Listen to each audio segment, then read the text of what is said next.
আর এই মুহূর্তের বড় খবর, বজবজ ট্যাঙ্কে গাড়ি চালকদের রাস্তা অবরোধ। কি হয়েছিল সেখানে মূলত বিস্তারিত জানাবো আপনাদেরকে। মহেশতলায় তেলের গাড়ির খালাসিকে মারধর করা হয়েছিল, আর এই ঘটনারই প্রতিবাদে পথ অবরোধ গাড়ি চালকের।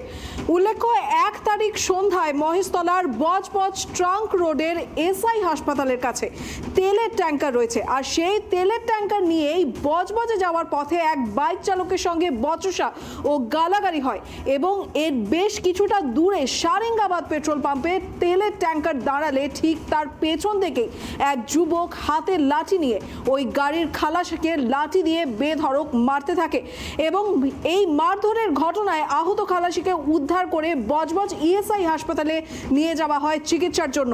ওই পেট্রোল পাম্পের সিসিটিভি ক্যামেরায় দেখা গেল ওই খালাসিকে মারধর করার সেই মুহূর্ত, যেমনটা এই মুহূর্তে আপনারা দেখতে পাচ্ছেন। সেই গোটা ঘটনার দৃশ্য বন্দী হয়েছে সিসিটিভি ক্যামেরায়। সেই খালাসিকে মারধর করার দৃশ্যটি বন্দী হলো ক্যামেরায়। মহেশতলায় তেলের গাড়ির খালাসিকে মূলত মারধর করা হয়েছিল, আর এই মারধরের জেরেই প্রতিবাদ সাব্যস্ত করলো গাড়ি চালকরা, আর এই ঘটনাকে ঘিরে রাস্তা অবরোধ করলো গাড়ি চালকরা। উল্লেখ্য, 1 তারিখ সন্ধ্যায় মহেশতলার বজবজ ট্রাঙ্ক রোডের এসআই হাসপাতালের কাছে এই ঘটনাটি ঘটে। সেখানে তেলের ট্যাঙ্কার নিয়ে বজবজে যাওয়ার পথে এক বাইক চালকের সঙ্গে বচসা ও গালাগালি হয়, আর ঠিক এর কিছুটা দূরে সারেঙ্গাবাদ পেট্রোল পাম্পে তেলের ট্যাঙ্কারটি দাঁড়ালে ঠিক তার পেছন থেকেই এসে এক যুবক লাঠি দিয়ে সেই গাড়ির খালাসিকে বেধড়ক মারধর করতে থাকে, আর এই ঘটনায় আহত হয় সেই গাড়ির খালাসি এবং সেই মুহূর্তে তাকে উদ্ধার করে বজবজ ইএসআই হাসপাতালে নিয়ে যাওয়া হয় চিকিৎসার জন্য। আর এই গোটা ঘটনাটি, অর্থাৎ মারধরের সেই গোটা ঘটনাটি কিন্তু বন্দী হয়েছে সিসিটিভি ক্যামেরায়। আর যেমনটা আপনারা এই মুহূর্তে দেখতে পাচ্ছেন, ওই পেট্রোল পাম্পের সিসিটিভি ক্যামেরায় দেখা যাচ্ছে এই খালাসিকে মারধর করার মুহূর্তের সেই ভিডিও। আর এদিকে ঘটনার 2 দিন পর মারধরের ঘটনায় অভিযুক্ত সেই বাইক চালক যুবকের শাস্তির দাবিতে ট্যাঙ্কারের চালক ও খালাসিরা সারেঙ্গাবাদ পেট্রোল পাম্পের সামনে বজবজ ট্রাঙ্ক রোড অবরোধ ও বিক্ষোভ দেখায় এবং এই বিক্ষোভ প্রায় 1 ঘন্টা ধরে চলতে থাকে।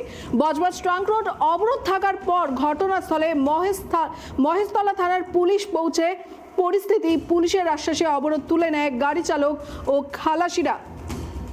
গত 1 তারিখের এই ঘটনা, এই মুহূর্তে যেমনটা আপনারা দেখতে পাচ্ছেন, সেই বচসার দৃশ্য সিসিটিভি ক্যামেরায় বন্দী হয়েছে। মূলত সেই তেলের ট্যাঙ্কারের ড্রাইভারের সাথে এক বাইক চালকের বচসাকে ঘিরে তোলপাড় কাণ্ড সৃষ্টি হয়, আর এর জেরেই রীতিমতো সেই যুবক হঠাৎ করেই পেছন থেকে লাঠি নিয়ে এসে সেই ট্যাঙ্কারের খালাসির ওপর চাউর হয় এবং তাকে বেধড়ক মারধর করতে থাকে লাঠি দিয়ে।